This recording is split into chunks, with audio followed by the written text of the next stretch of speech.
Hey guys, so this is the first video. I'm going to be doing a series of videos detailing my injury. I had a pectoralis major tear.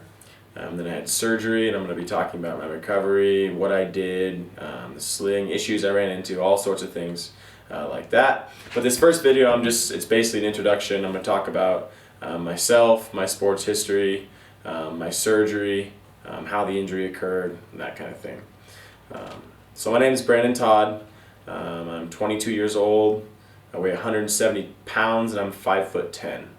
I've been doing athletics my entire life, mostly aerobic activities. So I keep myself in a very high level cardiorespiratory fitness. I've been wrestling for 8 years. I wrestled in college for 3 years, and this is my senior year, which the injury actually kept me out of my senior wrestling season. I've been doing MMA for 3 years. So the injury, which is my first serious injury, actually occurred while I was grappling, doing Brazilian Jiu-Jitsu. I don't know if you guys are familiar with that. But my opponent was attacking an armbar submission, which is meant to strain the elbow. So he wanted to hyperextend my elbow. So he was all armbarred up. I have a leg across my face, a leg across my body, and he's trying to pull me here. So I bent my arm, and I thought, okay, I'm safe here, I don't have anything to worry about. And he started to pull my elbow and shoulder upwards. And so as he was doing that, I sat up and I kind of flexed, my pec basically in a fly motion. And I heard this first like a quick little tick sound, and then like a deep muscle tear, like a wet t-shirt tearing in half basically. And the whole chest, went down to the center towards my sternum. My elbow went behind my head.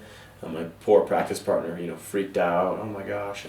And pain-wise, it wasn't the most horrifying pain. It was kind of a sudden, quick pain. I knew something was wrong, and then nothing. I kind of stood up. My arm was hanging at my side, and then the weirdest part was I sent the signal to do this, with my arm, and the only thing that happened is my pec just kind of, moved and rotated because it wasn't attached to anything anymore. So.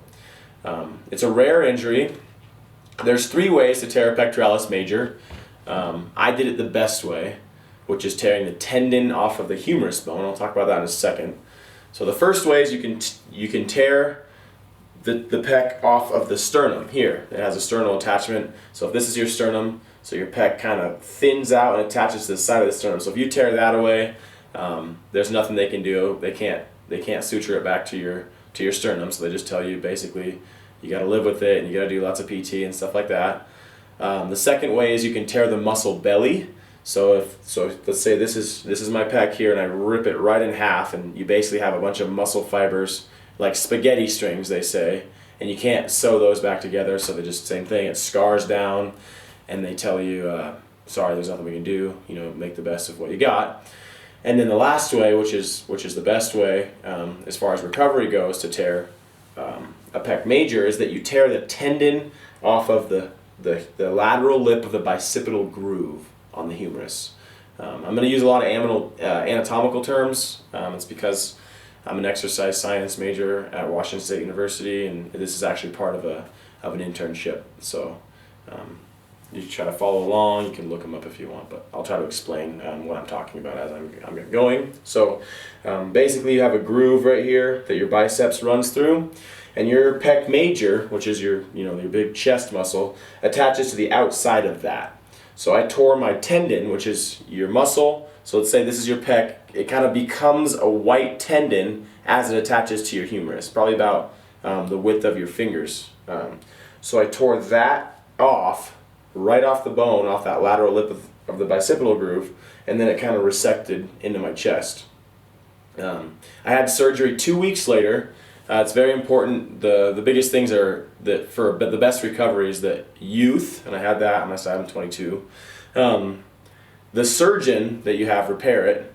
I had Edwin Tingstad do it in Pullman, Washington. He's done tons of pectoralis major repairs. He's the team sports physician for the Washington State Cougars, the football team, and also the Idaho Vandals. So he's seen a lot of pec major repairs. It's a rare injury. It happens at the bottom of a bench press usually. So at the very bottom of your rep, they'll go to push and they activate those muscles, and and the pec is already stretched. Way down here you can see that if you guys feel on your own chest, if you kind of do this motion like a row, you'll feel your chest is already stretched a little bit. So as you really go to pop that bar off your chest, you can tear it that way. And the other way is kind of how I did it, where it's like, you know, ballistic wrestling motion, where college wrestlers will actually do it on a single leg. They'll get stretched out and they'll tear it there, or a football player goes for a tackle and kind of misses it and it, you know, pulls his arm backwards there. So anyway, I had surgery 2 weeks later. I went in for an MRI 3 days after the injury, and they saw that it was a full tear of the tendon. So that's important. Basically, the rule is if you think you tore your pec, you tore your pec probably, right? It comes with that loud sound. I had blood in my bicep. It showed up a day and a half later from the blood of the tendon, you know, shooting blood down my arm. It didn't, you know, some people will have blood go all the way across their chest. I didn't have that. I think that's just kind of how an individual's body reacts to it, or how the tear is, or whatever.